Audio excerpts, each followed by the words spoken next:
विनिमय दर प्रबंध अंतर्राष्ट्रीय और भारतीय परिप्रेक्ष्य।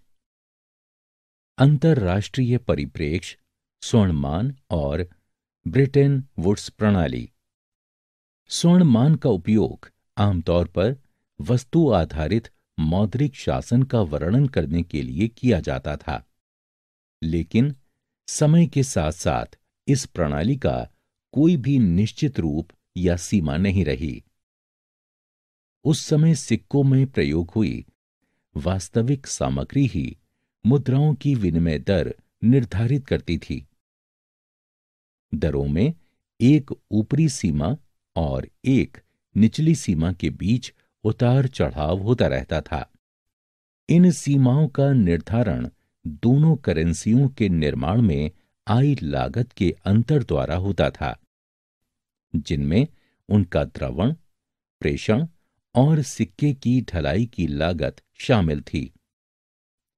अधिकृत समता को बनाए रखने के लिए प्रत्येक देश को सोने के पर्याप्त स्टॉक को सुरक्षित रखने की आवश्यकता होती थी।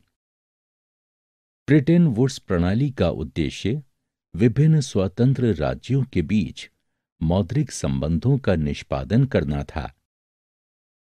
इस प्रणाली में अपनी मुद्रा को सोने तक सीमित करके और अदायगी के असंतुलन की जिम्मेदारी अंतर्राष्ट्रीय मुद्रा कोष को सौंपकर बाहरी विनिमय दर को 1% के भीतर बनाए रखा जाता था। यह प्रणाली मुद्राओं के निरंतर अवमूल्यन को रोकने के लिए भी थी। अंतर्राष्ट्रीय परिप्रेक्ष्य। वर्तमान परिदृश्य। वर्तमान में अंतर्राष्ट्रीय परिदृश्य में कई व्यवस्थाएं वर्गीकृत हैं। उनमें से कई दैनिक आधार पर अपनी विनिमय दर बदलते हैं और आधारभूत रुझान बाजार के माध्यम से विकसित होते हैं। विनिमय दर प्रबंध भारतीय परिप्रेक्ष्य। भारत में 1990 से पहले जहां तक देश के विदेशी व्यापार का प्रश्न है, ये प्रधान व्यापारिक हिस्सेदार की मुद्रा के भारित बंडल के नाम मात्र के व्यापारिक सहभागियों के अंतर्गत होता था।